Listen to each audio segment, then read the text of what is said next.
Hello, and welcome to Bereavement in the Workplace, Building Compassionate Organisations. This is part of a series of talks and conversations on the National Day of Reflection. The death of a loved one can turn lives upside down. People who've been bereaved are expected to return to work after a short period of time and can be expected to carry on duties as normal when we know that grief affects individuals in so many different ways. Organisations are seeing that they have a role to play in supporting their teams and in the benefits of a more empathic and compassionate culture towards bereavement. I'm Ken Akers and I'm Head of People Operations at Curie. Today we're discussing what's the current best practice in bereavement support and how we can build compassionate organisations to support staff in their time of need. I'm delighted to be joined by a panel today. Jason Watkins, an actor and supporter of the Sepsis Trust. In 2011, Jason's 2-year-old daughter Maud died suddenly from sepsis. Also with me is Claire McCartney, Senior Resourcing and Inclusion Policy Advisor at the Chartered Institute of Personal Development. Claire specialises in inclusion and diversity and has developed a guidance for employers and managers around compassionate bereavement support. And finally, Lucy Hurd. Lucy is a bereavement rights campaigner and grief recovery specialist. In 2010, Lucy's son Jack died aged just 23 months. Since then, she's campaigned tirelessly for bereavement leave for parents. The Parental Leave and Pay Bill, or Jack's Law, came into effect in April 2020, giving bereaved parents a legal entitlement to 2 weeks leave. Welcome, Jason, Claire and Lucy. I want to start by looking first at grief in the workplace. Grief is a part of everyday life and it affects our performance in the workplace.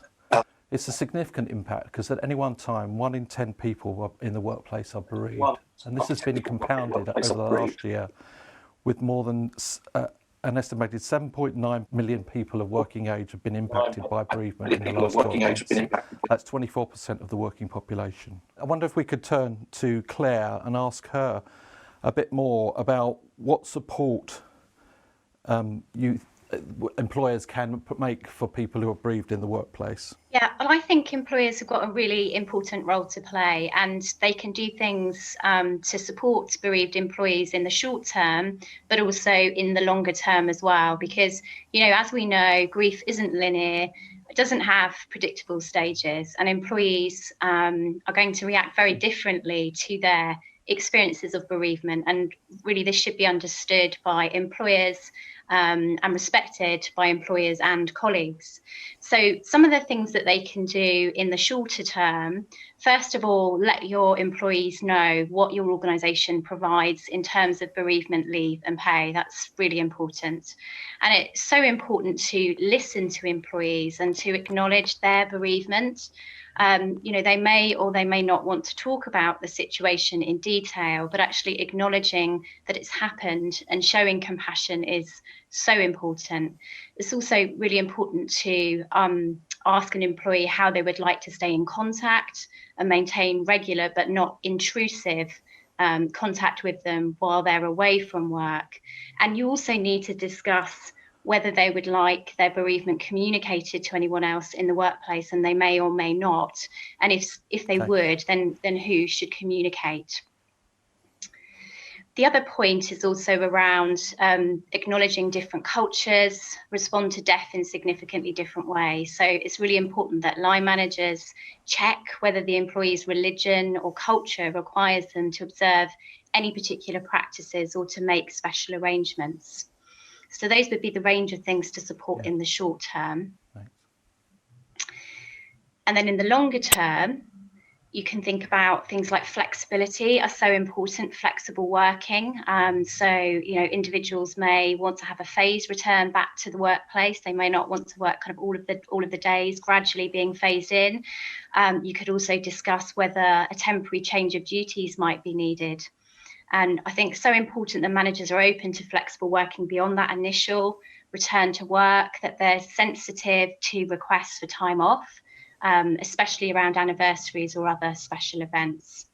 And then the final point around longer term support is, pointing to supportive services, organisations and charities like Marie Curie, like Jack's Rainbow, for instance. Larger organisations might have employee assistance programmes and have services that can really help bereaved employees. So do point those out, and smaller organisations can really link up to the experts and the wonderful charities that are out there. So all of those things, I think, together will really help bereaved employees in the workplace. Thank you, Claire. And some really interesting points there, just to reflect on what has been traditionally quite a limited amount of time offered to people, and limited opportunities to actually help them recover from grief in the workplace. And that kind of turns us to the next area I wanted to talk about, which is, we know from recent survey information that around half staff at work are actually worried about talking about bereavement in the workplace, and they want to see more compassion and more practice in place in the workplace, because if that isn't there, things can go wrong when people return from leave. And I wonder if we might just turn to Lucy. I know you've spent years campaigning for change in bereavement policy in the workplace. Tell us a bit about how people need to be supported and what can go wrong if they're not supported in the workplace, from your experience. Thank you. Yeah, no, pretty much mirroring what Claire's just said. Grief isn't linear. It's unique to each person that's been bereaved, so no one size fits all. How I grieved my son was completely different to another person that would experience a bereavement. And I think over the years, people have shared their stories with me of how they have found it incredibly difficult on being back at work or returning back to work, through being too exhausted to be within the workplace, or there's also can be a health and safety aspect within being in the workplace. I think as a society, we just need to open up a bit more, that grief doesn't just go away after those 3 days or those 10 days. It doesn't matter whether it's been 6 days, 6 weeks, 6 months, 6 years, or 60 years. Grief is grief. Some people might find going back to work for them that's what they need to do, but then you can't escape grief. It'll come somewhere along the line. So I think if we can have businesses have policies in place, being proactive rather than reactive, so that they're ready to help and support an employee that has been bereaved, I think it will make their journey a lot more simpler, as it can be, without the worry of, am I still going to get paid? Am I able to take time off? What can I do? I might have woken up one morning, it could be an anniversary, and that's a really difficult day, because anniversaries and birthdays can be quite tricky for the bereaved people. So it's having best practices within the workplace, and ensuring that you're there and readily available to support somebody that is grieving. Thank you. I think the comments that both of you made about how grief is experienced differently, and about how support needs to be flexed to varied to support individuals in the workplace, are really important. And one of the things that we found is, so often these impacts and data on bereavement are hidden in the workplace and not really fully understood. And quite often bereaved people are pushed off to support programs outside of the organisation, and the sorts of support that might be available through, say, wellbeing strategies or mental health strategies are not evident in the workplace. I just wondered if there's anything else that we could do around that. I know that, Lucy, you've been talking about networks of grief advisors that might help on these sorts of issues. I wondered if you want to say something else about that, because I thought that was fascinating. Well, I'm an ideas girl, so I've come up with various solutions. I'm a problem solver. So give me a problem. It probably comes from my IT background. I like to resolve things. So I thought you had mental health first aiders, and which is a tremendous thing to have in a workplace. But the courses that I read into and people had shared with me, it didn't actually cover grief and bereavement. So I devised or initiated a training program to have a specific grief first aider within the workplace, somebody that is the first responder to somebody that has been bereaved within the workplace. And when I was actually on the CIPD webinar, I brought it up because it's one of those things I didn't know whether it would work, and And I mentioned it, and it's actually hit off really well. Companies are now contacting me wanting to know how they can have the training for having a grief first aider within the workplace. It just covers all aspects. You have mental health first aiders, and think of it maybe as a bolt-on to mental health first aid for somebody that specifically can help support somebody that has been bereaved within the workplace. I think what people need to understand is that you're not going to make a bereaved person any sadder than they already are. That's not going to change. We already know that we're grieving. We already know that we've been bereaved. But saying something is better than saying nothing at all. So hopefully with a bit of training and a bit of education around this area, when an employee comes back into the workplace, they'll have the right tools to be able to support somebody. Yeah. I think that's an excellent idea, and it kind of goes into some of what you were talking about, Claire, in terms of having that understanding of how grief affects people differently in the workplace, and also knowing who to turn to for that support, because it's one thing having a written policy, and actually the research shows that although many organisations, as many as 90% have a written policy, only about 70% of employees would know what the policy would be in a workplace for bereavement support. So it's getting beyond the paper and getting into the practice area, and I thought your guidance for organisations and managers was fantastic. We use that to develop our own policy. But I wonder if you could say a bit more about supporting managers with skills to deal with these situations, because people tend, when there's a bereavement, they tend to look around to see who can help, but that's not always an obvious choice. Well, I think you're exactly right. Line managers are just so important because, you know, they'll be the first point of contact to a team member that's been bereaved. So it's really important that they get training around, you know, having sensitive conversations with individuals, and actually that they're really aware of what the organisation offers in terms of wellbeing support, what their bereavement leave and pay policy is. And I think, you know, your point about the fact that employees don't necessarily know what kind of is within that. It's just so important, you know, to communicate that widely, to share that widely, to include people in the development of the policy. And also to create a culture which is just open. So start the conversation, you know, around death, bereavement, grief. Again, people may not want to, you know, speak about this, but actually if they do, and you've got a supportive culture, then they'll feel able to do so. So I think there are a number of things that you can do to start to open up that conversation. And it needs investment, doesn't it, in the organisation? And one of the things that I found fascinating recently was looking at some of the research that was done by Sue Ryder, where there was an estimate, I think, of £23 billion annually, the cost to the UK economy of bereavement leave because of people performing at levels below what they would normally do, because they're dealing with grief, both physically and mentally, the impacts of that. And it was interesting to note that I think that on average, 22 days of leave may be taken off for someone suffering from intense grief in the first 6 months of employment, whereas actually generally the allowance has been around 3 days to allow people time off to grieve. So there's a distinct business case and difference in the approach that employers are taking. What more can we do to encourage people to give the importance to this natural part of life? I think it's, you know, realising that if employees are forced to return to the workplace too quickly, then, you know, obviously they're not going to be able to perform at their best. Their productivity levels will be diminished.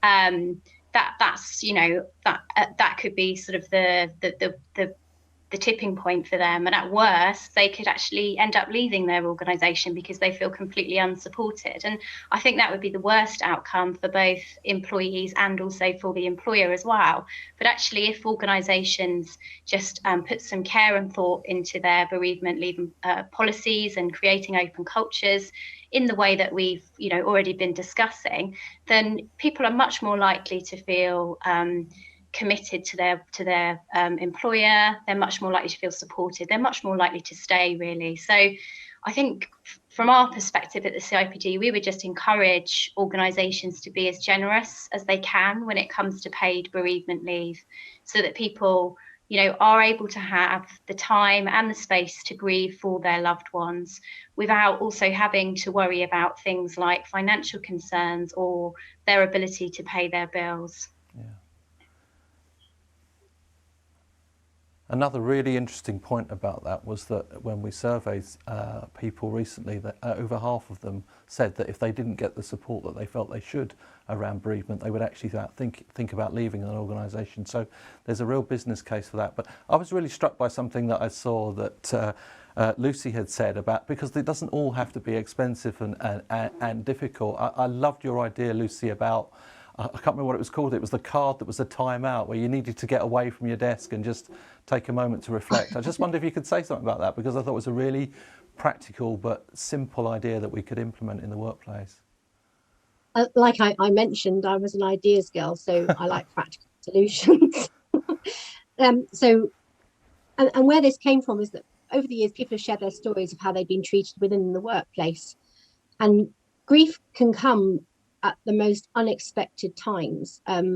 You could be sat in a team meeting, you could be sat in a conference, you could be sat at your desk, or you could be sat in the shop. It's a going for a shop thing, but I'm talking mainly around the sort of within the workplace side of things. And it can feel so overwhelming at times that you just need to take a moment.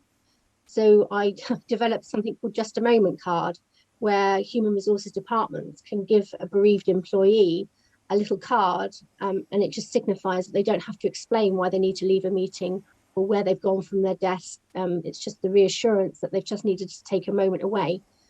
It's keeping open those conversations, I suppose, that there's nothing worse than trying to have to describe to somebody, I'm having this overwhelming feeling because I'm feeling incredibly emotional and overcome with the grief, and I just need to get out. I can't be sat here in front of all these 30 other people trying to talk about a sales meeting or whatever it might be. I just need to take a moment. A bit like asking to go to the toilet, but not having to ask to go to the toilet. You can just put the card down on your desk or pass it to somebody that's next door to you so they know. Another way of that is that you could almost have a grief buddy, somebody that maybe in that office knows how you're feeling and that can come outside with you just to make sure that you are okay, because you might just need to be on your own, but you might just want to have that other person there just to listen to you.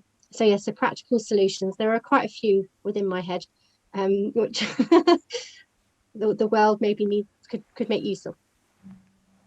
I think that's some really good suggestions there. It just goes to show with a bit of thought, you can come up with some fairly straightforward and simple ways in which you can help people cope with grief in the workplace. Something that underpins a lot of what we've talked about to me is the fundamentals of understanding a little more about how grief operates and how it can affect people, but also the importance of having a trusting culture, so that you can trust that when someone wants to take a minute out, that they need that minute, and that it's reasonable to allow them just to take that time and let them be the ones who decide what's best for them in that case. And I think there's something about the flexibility of bereavement policies and bereavement support, which for me seems to be really important. And I know it's wonderful that we've got the agreed parental bereavement leave, but is there more you'd like to see in terms of flexibility, Claire, around the way these sorts of policies and practices are operated?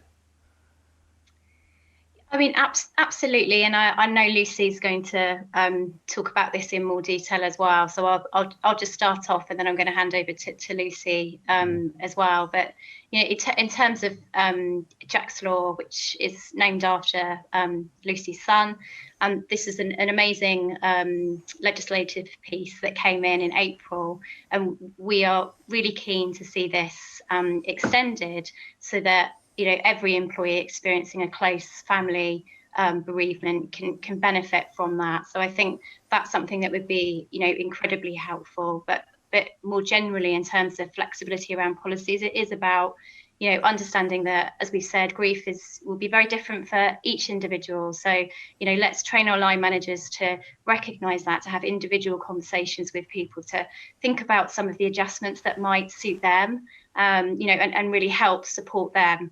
I think that's really crucial. But I know Lucy wants to say more about this, so I'm going to pass over to Lucy to say a little bit more.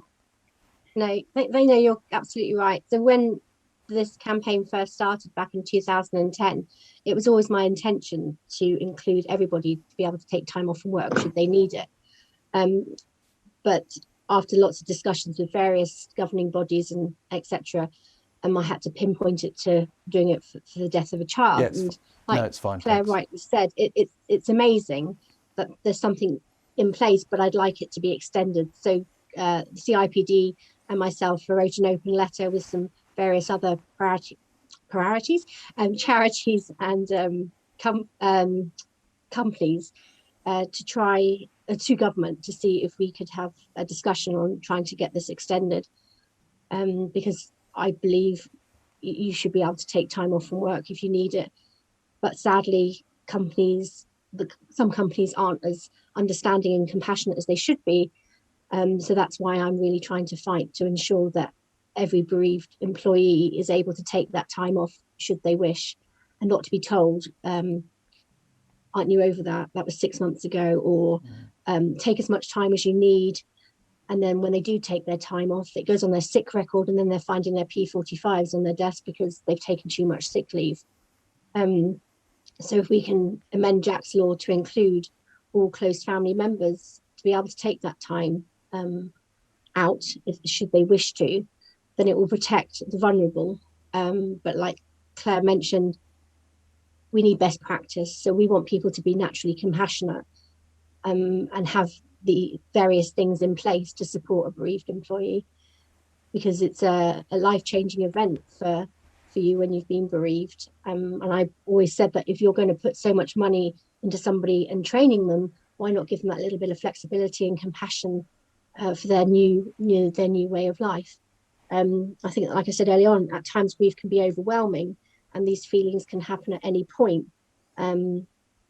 For me, I trained to become a grief recovery specialist, so I now can talk openly about Jack and the things that have impacted me with peace in my heart, and not have that excruciating pain that is sometimes associated with grief. So that we just need to get Jack's law amended, and hopefully others will be able to take time off when they need to. Absolutely, and Marie Curie, we're very happy to join you in that campaign, Lucy, which I think is really worthwhile, along with the CIPD and Sue Ryder, of course, as well, and let's hope that we make progress on that soon. One of the things we might not have covered was just how, for the employers listening, and I turn to Claire, how they should go about implementing bereavement policies in the workplace, because there's a lot of guidance. We've lost you there, Ken. Oh, I'm sorry. That's okay. I just thought I'd let you know. Thank you. Okay, I'm hearing that I should carry on because I think I'm still on the mic. So what I would say is, just turning to Claire, lots of advice, lots of practical advice, lots of really good guidance out there. How should organisations go about implementing a policy into the workplace? And perhaps picking up on the point that you were making earlier about recognising the diversity of workplaces and families in terms of people from different races and cultures as well.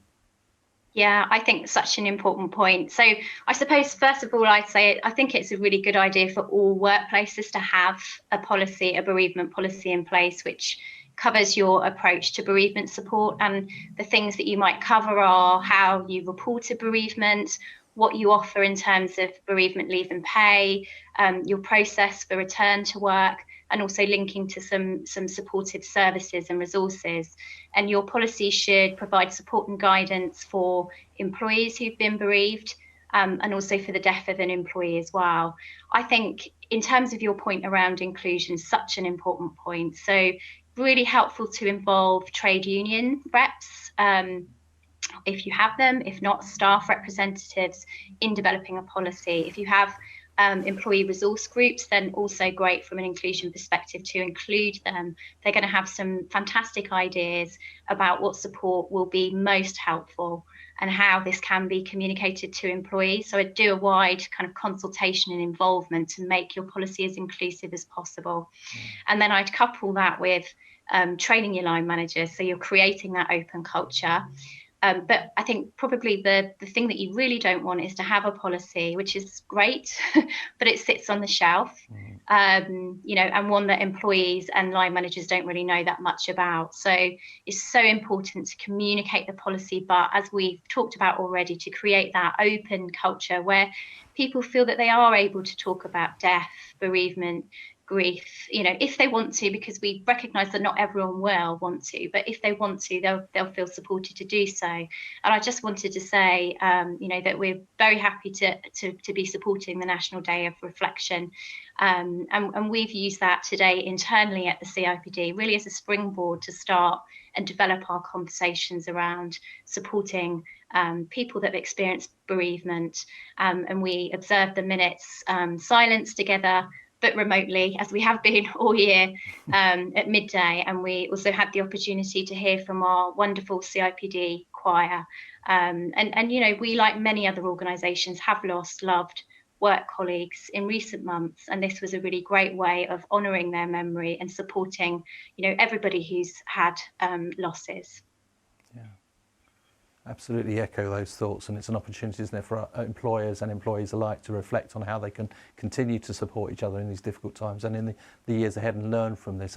I was really struck by your comments about diversity and different practices and different religious or cultural practices, and the need to understand those and trust staff in terms of what they need to support, to fulfil their rights in these issues, and make sure that managers are sensitive to that.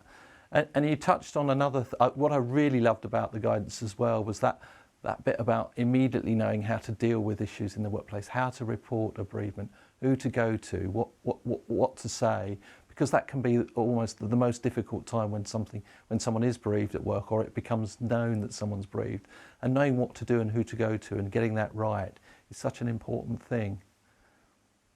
I also... Yeah, I mean, Sorry, I was just going to say, completely agree. And I think, for a line manager, how would they necessarily know how to do that unless they're given some kind of guidance, support, or training? And they'll be.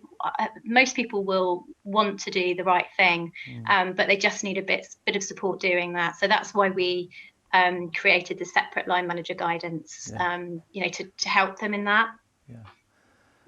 And so many other organisations that can offer support. I think it's vital to be able to signpost that support on to others as well, and make sure that that's there and available to staff and line managers.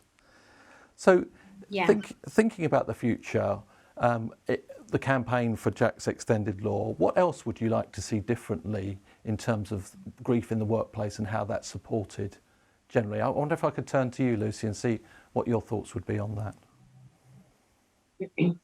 I think for me, it would be that we can talk about grief easily. We don't have to worry about saying the wrong thing. And I think Does that include questions? Beg your pardon? Say that again, sorry. Sorry, go ahead, beg your pardon. Oh, no. That's okay.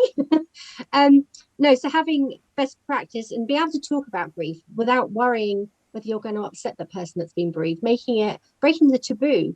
Like I said earlier on, you're not going to make a bereaved person any sadder than they already are. They already know that they're sad and they're missing their loved ones. But to open up those conversations, to know where to go if you've been bereaved, and what's available within your company. I think, and also search out those organisations, or have a grief first aider in place.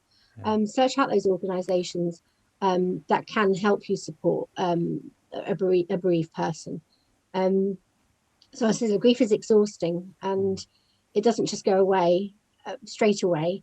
It takes time to know where to go, what to say, and what to look for. I said, for me, I wish that I'd found Grief UK 10 years ago, because it has given me the tools to be able to talk about Jack without having that overwhelming, crippling pain of grief. But I said, it doesn't matter whether it's 6 days, 6 months, 6 years, 60 years. Grief is grief. And if someone comes back to work straight away after the death of a loved one, it doesn't necessarily mean that in 6 months' time, they're going to be back to the person that they used to be. And I think it's just breaking down the old myths of how grief affects somebody. Yeah, I think that's really, really telling, and also the fact that it for some people it never really leaves them. It's always something. It forms part of their life, and they continue to live with their grief and respond to it in different ways. And into that vein, one of the things that we thought about at Marie Curie when looking at our bereavement policy was the need for flexibility in that. The fact that, many policies are designed around having time off immediately after the event, and actually what we wanted was something that perhaps gave flexibility to spend time with a loved one before they died, towards, when they were approaching the end of life. But also in the time after the event, when in the immediate aftermath, they may be dealing with all sorts of issues around the estate and arrangements, which means actually they don't get time to grieve or space to grieve, and actually grief happens further down the road, or even at the anniversary of the occasion. And I just wonder, Claire, whether that's something that you're finding in your conversations with employers around this issue, that need for flexibility and approach. Yeah, I mean, absolutely. It's so important. And, as we said, the support needs to be for the short term, because that's really important around, some of the logistical things that can make a really a big difference to a bereaved employee. But actually, your strategy has to be for the longer term. As Lucy's been talking about, grief isn't something that goes away, that disappears after a few weeks, not at all. So actually, what can you do for the longer term to support that person? So after they're back in the workplace, hopefully they've been supported back into the workplace. They might need, flexibility of hours going forward. As we said, time off for anniversaries, other events, continued support, because actually probably the grief will come in waves, and as Lucy says, 6 months, 12 months down the line, they'll need further support. So I think it's just making sure that we as individuals and employers understand that, this is long-term support that's needed. But there are, there's lots of things that you can do as an organisation that would make a huge amount of difference to someone that's been bereaved. Thank you. I think we're getting to that time when we perhaps should open this up to questions from viewers, and I've got a few here that I'll read from that have come in. This one says, I'm here today with students from working with special educational needs and disability workforce, and with vulnerable adults and children. A number of us will work with children with life-limiting conditions where multiple bereavements may occur in a period of time. A factor a number of them may actually be facing, of course, during this post-COVID world. And the question is, what can we do to support each other interpersonally and institutionally in the workplace? I think that's that question about how do we help. The first part of it. Sorry, Ken. Can you repeat? We just lost your audio for a little bit. Could you just repeat the first part of the question? Yeah, it's people working within special educational needs and disability, where they're working with adults and vulnerable children where multiple bereavements can actually happen in the course of their work. And so really the question is about how do you support each other personally and institutionally in that kind of environment where bereavement is a common and regular part of the work. I think a really good question, and thanks for that. And I know we've had lots of questions as well around frontline NHS staff and care workers as well that will be experiencing bereavement.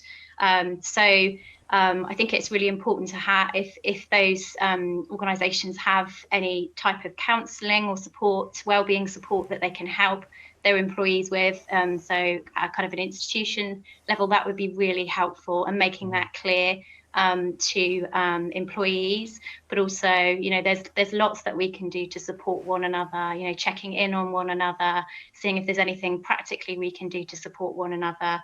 I think you can have support from the organisation, and hopefully they'll make that clear to you what's available to you. But also, as supportive colleagues, we need to step up and support one another and continually check in with one another. Thanks, Claire. Yeah, Lucy, I know you want to add to that. No. It's just to say, one of those things I've actually been thinking about is how the people that look after and support terminally ill people, they need support as well, and they see it day in and day out. Very much what Claire's just said about, you've got the NHS workers, you have care homes, you've got hospices. They need that support and to be looked after, because they are experiencing grief and loss. Do you become used to it? No, I don't think you do become used to it, because it's going to affect that person you're going to have a relationship with. So there's a loss that's going to come out of that. Finding having that support within the workplace. So whether it is sounds really like a grief first aid or a grief recovery specialist, whatever it might be, a bereavement charity that's readily available to offer that support to yourselves. I think it's very, very much needed. Thank you. There's another question here which is on a similar vein, so I might just mention that now, about how do you help a bereaved colleague as a team as opposed to an individual? And I know that, having seen what both Lucy and Claire have talked about in terms of the importance of, say, recognising and acknowledging dates and how that might affect when a bereavement may have taken place, and so that those dates are known in the future, because that issue may come back for the individual. I just wondered if there's any other thoughts around how teams can support individuals. Claire. We're losing audio a little bit, but I think we're that's okay. We'll both try and add to what you said, because I think that's absolutely right. And I think as a team, you can. It sounds very obvious, but just be caring and compassionate. Allow time for the bereaved person. Obviously offer your condolences. It's so important. Check in with them on a regular basis, and see if there's anything that you can do to support them. And it might not be on an emotional level, it might actually be some practical things that you could do, but I think all of those sorts of things are really helpful. And perhaps the less helpful things are maybe assuming that perhaps because you've been bereaved, exactly what they're going through, because what we said is that everyone will experience will be different. So not making assumptions there, and really, taking the time to talk and listen and see what they need. No, I agree with you, Claire. I said grief is unique to each person, but if you had a colleague that's died in the team, you're all going to have your special, unique relationship with that person, and you're all going to be going through a grieving process. I think sometimes one of the reasons why I campaigned so hardly for Jack's Law is that it got me thinking about people in the workplace. If you're sat next to Joe and you've been with him for 10 years and he's no longer there anymore, you might have gone to the pub, you might have gone to concerts with him, you might have gone for walks, whatever it might be. And now that loss is going to be felt within the heart. So really it's looking after each other, supporting each other the best way you can, acknowledging that you're all feeling sad about that they're no longer there, remembering anniversaries and birthdays and all those other things, and being flexible with each other. Like we've both said, it's not linear, it goes up and down. So someone might come back and find that they feel okay, but it could be a few weeks down the line when they're not there anymore that they realise, actually, I'm really missing my colleague, they're not there anymore, I'm not going to be able to go to the concert or the cinema and things with them. Finding that support. Yeah, and I think that the answers that you've both given show just how carefully we need to tread in these areas, and actually how staff and managers can be uncertain about the right things to do. And just building on that support question, here's one that is from a live example, where a manager is supporting an employee whose wife has just sadly had a miscarriage in the last few days. And the manager's feeling overwhelmed and emotional. And the question is really about how managers in that particularly challenging and sad circumstance can support employees without getting, the phrase is, too emotionally attached. But I think what that means is without, in a way that continues to be helpful, rather than being overwhelmed with the sadness of the event itself. And that's a tricky line to tread, isn't it? I just wonder whether, Claire, you've got any thoughts about that. Yeah, I think it is a tricky line to tread, because as a line manager, you're there to support your team, but you're not their counsellor, and they'll go to someone else for counselling. But in terms of miscarriage support, I think it's a really helpful question, because I don't think there's enough attention paid to this really in the workplace. And again, I think it's really helpful for organisations to think about what they can do to support people that have miscarried. Making sure that you acknowledge the loss, that you're empathetic, at an appropriate point, asking, what support they might need. We know that people who experience more than one loss often feel that actually the support they're given reduces each time, which is actually when they need more support, So I think really important to think about what you can do to support someone physically and emotionally. But there are some wonderful charities out there, like the Miscarriage Association organisation, who have some great resources on their website. So I'd really encourage people to take a look at those resources as well. Thank you. And another question here about what this plays to the issue of diversity, and particularly the role of faith groups and what they might play in helping issues of grief in the workplace. And this comes from a viewer who's coming from a Christian perspective, he says, I can see diverse faith groups playing a positive part in this area. I would find it interesting to hear the panel's perspectives or experience of working with faith groups supporting staff employees who may be bereaved. Lucy, is that something that you have experience or would like to comment on? Well, just say I am a Christian, so I've worked with local churches on how best to support people that have been bereaved. Maybe it had been part of the congregation, it could be all in part of the community, and running a couple of things. Running a thing called Helping Children with Loss is one of the things that I'm quite focused on. And the other thing is ensuring that there's a grief first aider within the workplace, within the community. I was actually quite surprised how, for the conversations that I've had over the years, that it's not actually a topic that we have our faith and we have our belief of what happens, but the initial grief side of things, we still quite find in my area, we still find quite difficult to talk about. So one of the things, another initiative I have is called Grief in a Cuppa, which is a community-based run program where the grievers can come and meet with other bereaved people within the community. So it's run by the bereaved for the bereaved. And that seems to be quite a gentle approach to be able to support each other within the congregation, within the community. And it just gives each other support. Thank you so much, Lucy. Unfortunately, time is fast running out on us. So it remains me to thank all of our panellists today for their contribution and for their answers and for sharing their experiences. I'm so sorry that we lost Jason at an earlier point due to technical difficulties, and I never thought I'd get to say that, but there you go, I've said it now. And just to remind everybody that this is a part of a series of talks and conversations for the National Day of Reflection, a day to commemorate the first anniversary of lockdown led by Marie Curie. Today is a day for us to come together to reflect on the collective loss, support the millions who've been bereaved and hope for a brighter future. Thank you to everybody who tuned in and watched today. And just to say that coming up next at 3 p.m. is Patrick Vernon, Carol Cooper and Vic Rayner, who will be discussing inequalities in health and social care during the pandemic. You've also got a chance to watch a panel led by Annika Rice on finding hope beyond COVID-19. And you can sign up for more information or watch recordings of the events on the National Day of Reflection webpage. Thank you to my panellists, Claire, Lucy and Jason, and enjoy the rest of the day. Thank you. Thank you. Thank you.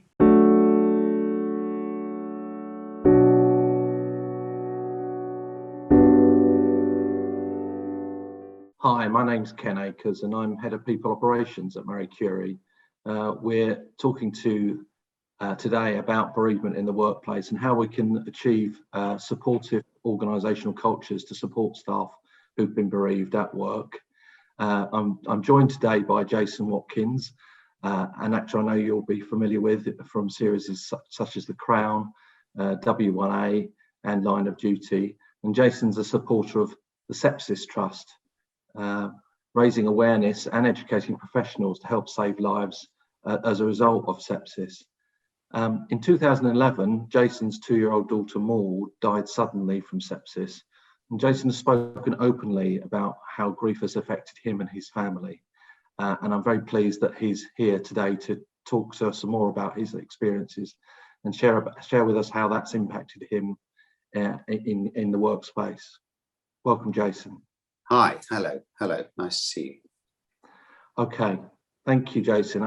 Just to sort of get us talking, I wonder if you'd be able to share with us a little bit more about your personal experience of grief, so that people can understand what happened, and also then perhaps how that impacted you when you came back into work. Well, yeah, yes, we lost our daughter in. Well, I suppose it's good to say that it was a very traumatic experience, and I think many people at the moment will be suffering similar traumas in the loss of a loved one within their family. What happened in the lead up to the end of 2010, Maud became ill with what we thought was flu. And so we took her to the local GP and asked, what we should do about it. And I was worried that it had gone to her chest, and that she had a chest infection. And the GP recommended we go to the drop-in A&E department. We went there on New Year's, the day before New Year's Eve, and we were given some antibiotics and told to take Maud home and let her rest, etc. And then she displayed more severe symptoms. And then we took her back again, where she was monitored for a period of time and given more antibiotics and steroids for the constriction that she was experiencing in her throat. And then, so this is on New Year's Eve, and then we put her to bed on New Year's night. And I went in the morning because this is 10 years ago, and our older daughter said she couldn't wake Maud. So obviously I went in and discovered that she had died in the night. So you can imagine that was New Year's Day 2011. So you're trying to construct a more heartbreaking scenario. I think you'd find it difficult. So and I was at the time, I was just about talking about, and the trauma of that stays with you, and I think there's probably still a bit of PTSD in me and in other members of the family. Yeah. But that's one thing to mention. But I mean, I think so there you are, you're grieving, and I think this is where I'm talking about a story obviously that's happened to me, but it's worth bearing in mind these are the things that people will be feeling now. Yeah. Is that the feeling of loss, whether that be a partner or a breadwinner or of either sex, who's the loss of that, or a grandmother or a grandfather, your wife, whatever, that it is a very extreme feeling, and to then be expected to go back and work is a big ask, particularly within the trauma of those first few weeks when you're trying to come to terms with your own grief, trying to, if I can say, the whole world is absolutely turned upside down. You have you've changed completely. Yeah. All the things that you've taken for granted have changed and shifted. And it's a very isolating, rather terrifying position to be in. There's feelings of guilt as a parent, perhaps, as well, that you feel you could have done more. We couldn't. We know that, and we've learned that. Maud died of sepsis, of course. Was worth mentioning that what happened to her was that it was a condition whereby sepsis overreacts to an infection and continues to shut down organs, and eventually it leads in death, sadly, or in other cases where people often lose limbs because of the effect that it has. So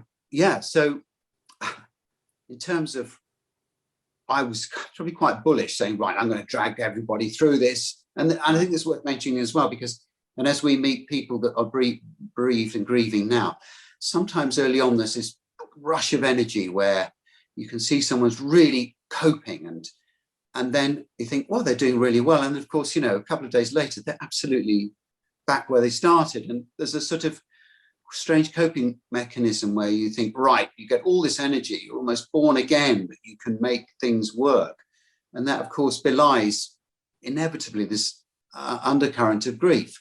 Yeah. And I think colleagues may experience this with people who are bereaved, that think, well, they're doing all right, aren't they, and they're in work, but there is no pattern with grief, and you can have many days where you're feeling well, and then other days which seem to undo everything that you've kind of established. So that possibly makes it confusing and worrying for people when they're trying to find the right way to relate to colleagues who are going through bereavement and grief, because it's such an unpredictable impact it can have from person to person. Absolutely. And I mean, I was doing a play, so And it's fair to say, you know, a few years ago, I mean, I'm much more established now. I've been very lucky in the last few years. And, you know, you could say that some of my work has, you know, because of the death of our daughter, that, you know, I've become probably a bit more applied. I don't know.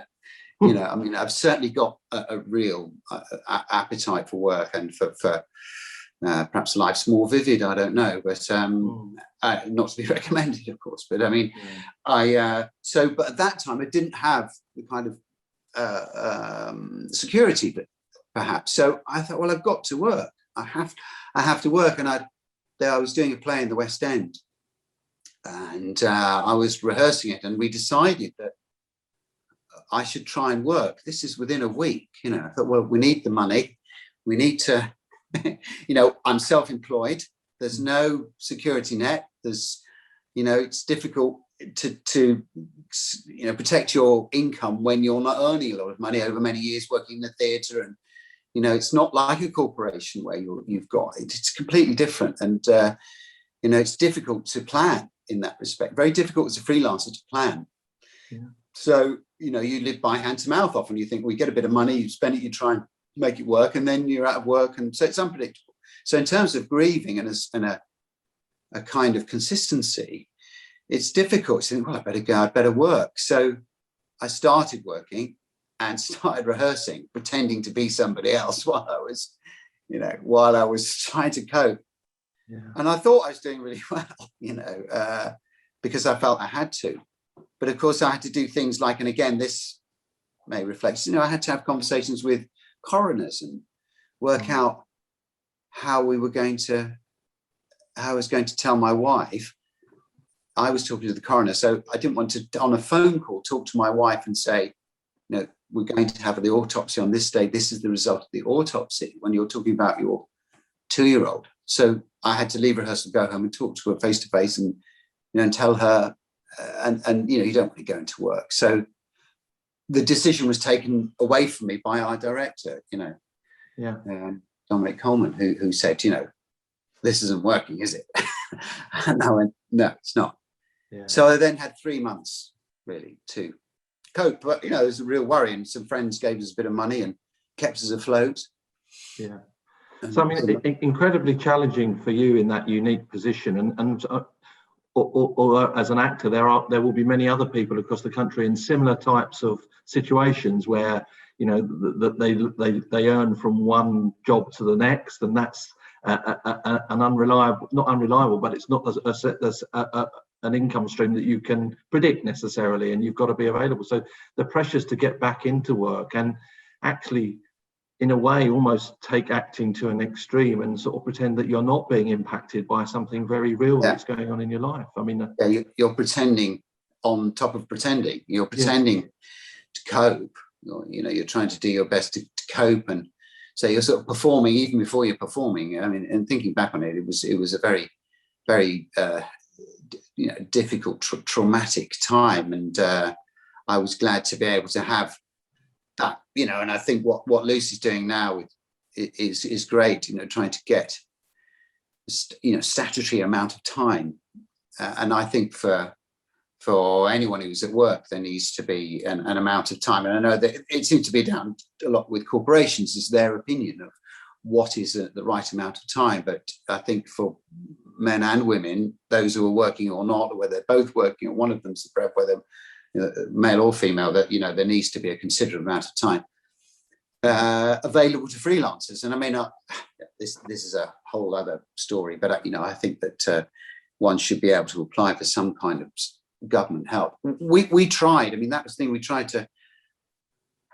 I think this is worth mentioning as well, because we tried to get. I thought, I've just got no money. What are we going to do? And I earned too much to get a sort of income support, but not enough to get other things. So, but we had to go through the process. So I remember going to the Social Security, and we went together for an interview, and she was really nice, the woman who was helping us, and she made a phone call and explained what had happened to this person on the other end of the phone.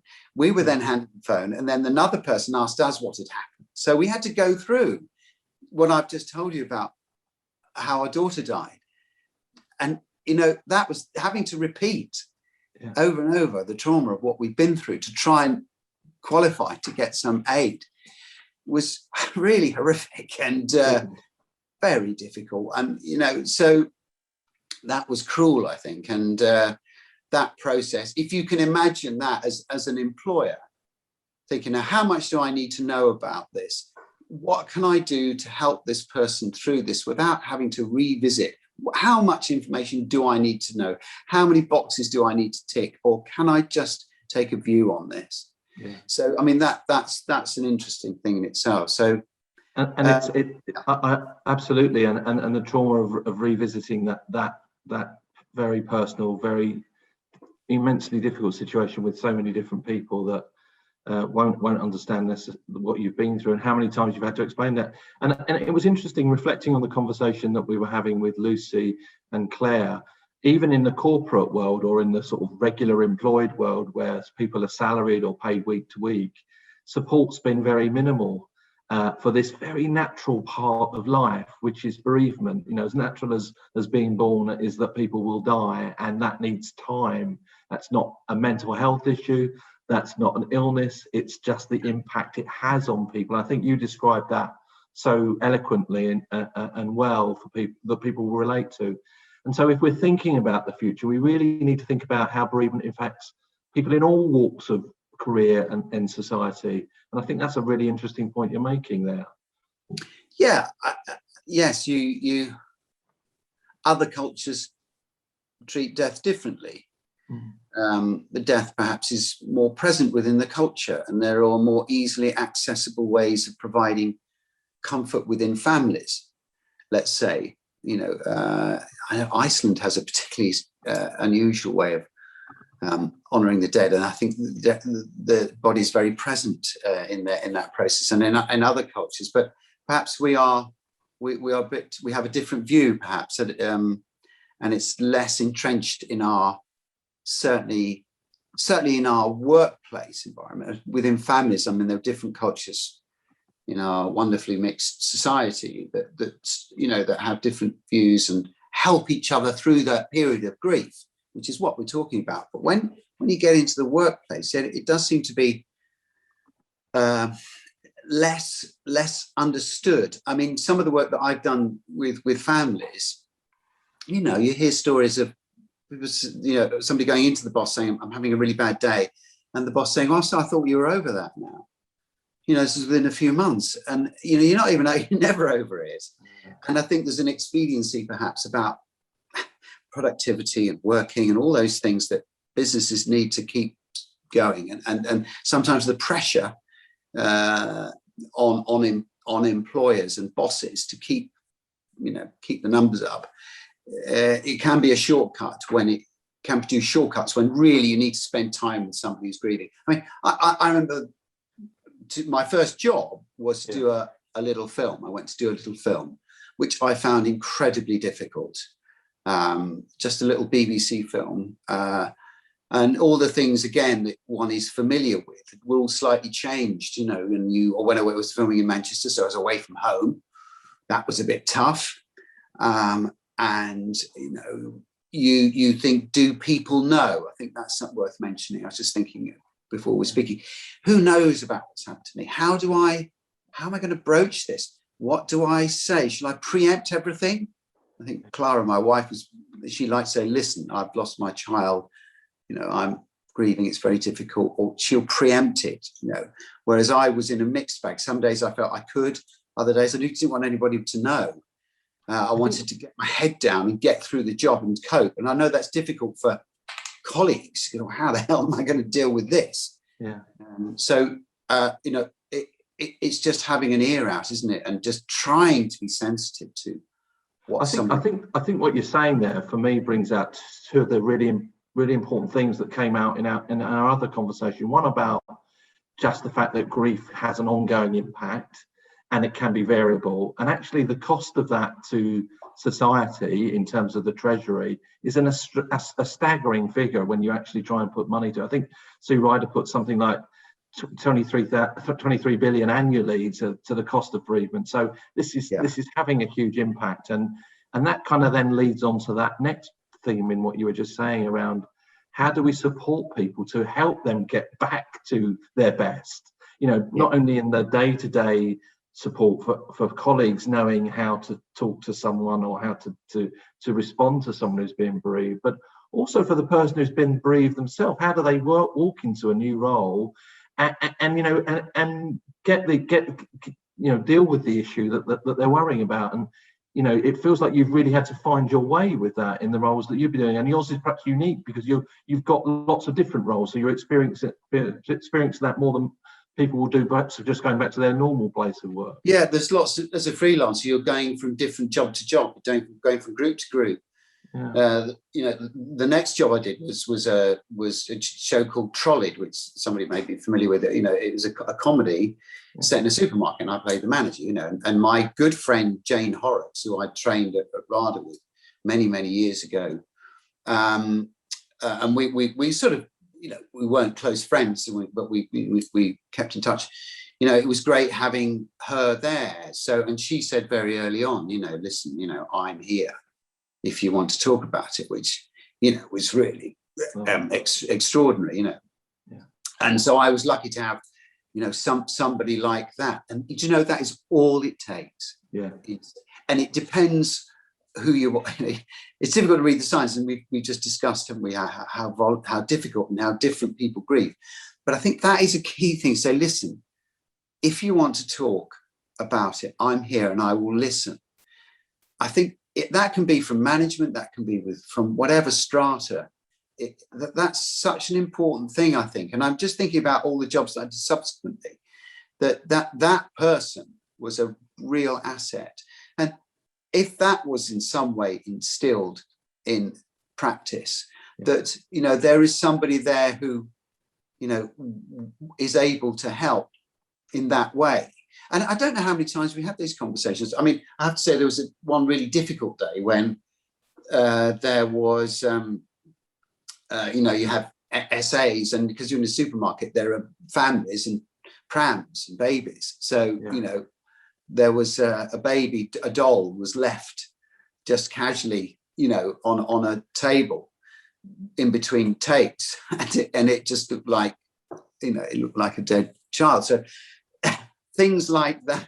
I mean, I know it's an extreme example, but, you know, those things happen any moment. You could be reminded. So having somebody there to be available. I mean, in terms of freelancing, you know, within, as we've said, within corporations, you could have a designated person who is a layman, for want of a better word, depending on the size of the corporation. And I'm sure Lucy and Claire know more about this.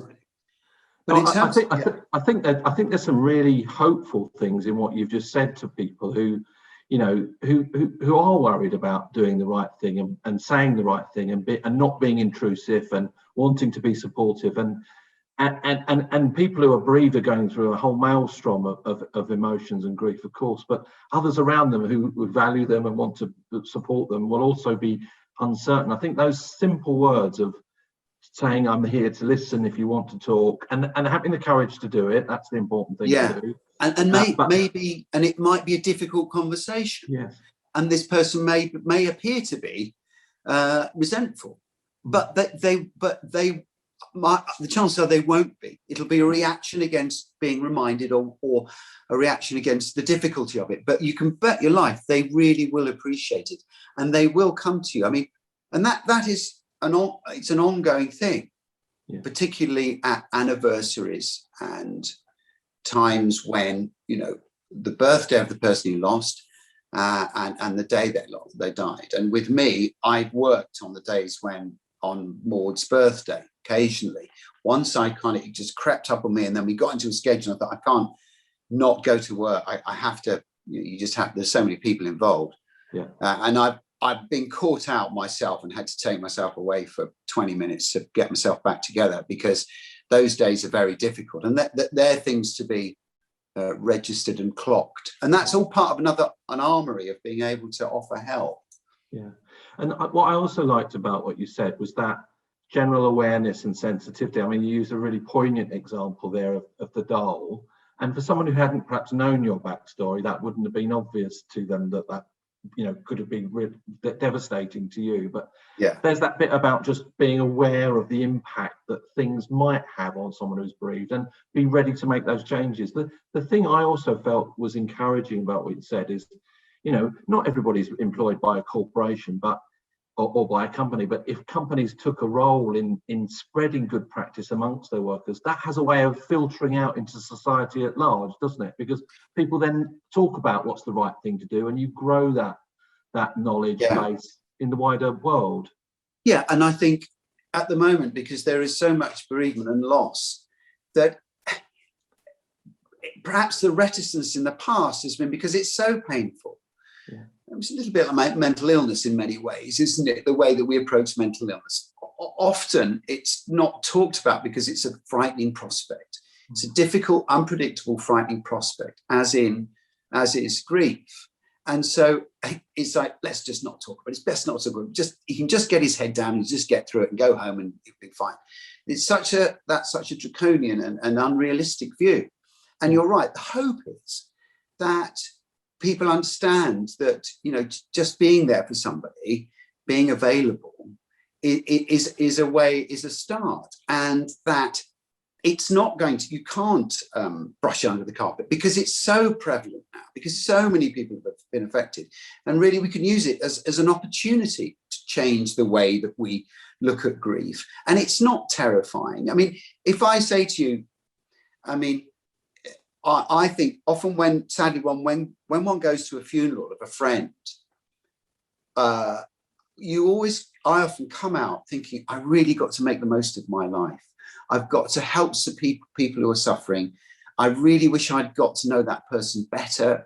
And you do feel a connection. And after a time, that lives sort of move on, and but that feeling of really valuing somebody, if one carries a little bit of that with you in your life, it makes you a better person. And I think it makes those around you, it makes them a more humane society. And I know these are sort of grand things, but in a way, but I think little acts of kindness go a very long way. And as you said, just to have an ear out for somebody who may be in trouble. I think that's a really, really positive thought. And I just wanted to touch on one other of the themes that you drew out there, the theme around mental health. And, from my perspective, having grown up through in recent years, I see a shift in mental health. We're by no means there, but organisations taking mental health much more seriously, and especially over the last year, nationally, there's a debate about it, people more open to speak about it. And I guess what we could hope would be, and what I would love to see, and I'm sure Marie Curie would love to see, is people talking more openly and making preparations about how do we deal with bereavement, how do we support people who are grieving. And I think that kind of shift that we're starting to see around mental health could also be extended into supporting bereavement in the workplace and supporting bereavement and grief more widely in society. Absolutely. And, one hopes that, I'm just thinking of, things like Rio Ferdinand's documentary and those sorts of things, and the role that the royals have played, Prince William and Prince Harry, in terms of mental health. Those things do. And I think, talking about men, I think men talk a lot more about it now. Footballers really embraced it, I think, and has understood that, with the suicide rates, people like Gary Speed, I think the former, football and Wales manager a few years ago, was a terrible shock. And I think that men are very good at hiding things. And I think it needs, everybody's good at hiding things, not just men. But I think, if there is a more available network of conversation, if there is not only a national conversation, which I think is what's happened with mental health, but also a conversation within groups and within people when they go to work, that we, at the present time, with what's happening, that we shouldn't be afraid to talk about it, because people really need that. They need support, and they need I'm part of a group that is the SLOW group, and also I'm a patron of Child Bereavement UK, but the SLOW group is another group which is simply bereaved parents talking amongst each other about their experience. over years. So you may come to the group early, you may have been going for many years, but the reason I mention it is it is just about conversation. And you could say to you could say to a group or a company, well, look, is there time within your world of work, to have conversation about this? That's in many ways, it's almost that. In some ways, that's, you need to create the space and the time for conversation. That's a lovely thought, and it brings us almost full circle to where we started out when you were talking about the idea of people who would be grief experts in the workplace, perhaps to support and facilitate that conversation, in a formal sort of network in an organisation. But the important thing is to actually talk about these issues and encourage that dialogue wherever we can, to have it openly and in a supportive way. Yeah, absolutely. Well, Jason, I think it's been fantastic to share your insights, and also so poignant to hear about how grief has affected you and your life. And I'm sure what you've said today will be really helpful, not only to those who have been bereaved and suffered grief, but also to other people in the workplace, professionals, and just everyday people at work, about how they can do the right thing to support their colleagues in bereavement. And what's really exciting and also optimistic about what you said is that doesn't have to be massive. That can be quite a small thing, and we can all take a responsibility to do that. I just wondered if there was any closing thought you wanted to share before we close today. Well, only it's something that I always say is about. I would echo what you just said about quiet conversation in a corner is as good as a corporate directive. And but I would also say that people are feeling traumatized collectively, and of course individually. And I always say that the trauma which I suffered and my family suffered, and my wife and siblings, and is that trauma of loss does subside, and because people are often really suffering quite acutely early on. And I would say that, I'm not going to say time heals, but I'm going to say the trauma and that desperate feeling does abate, and there is hope over time in that respect. And with conversation and sharing and talking about your experience, you do learn to live with the grief, and it gives you. I'm definitely a better person through my experience. I would never wish it on anyone, but I think you can use it, and the grief that you experience it's going to change you and make you a different person. And don't be afraid of that change. But everybody needs change. But I suppose I've just, again, my main point is that the trauma of loss, it does abate. It gets a little easier. Jason, thank you so much for being with us today and for sharing your thoughts and experiences. Thank you very much. Great to talk to you, Ken. Thank you.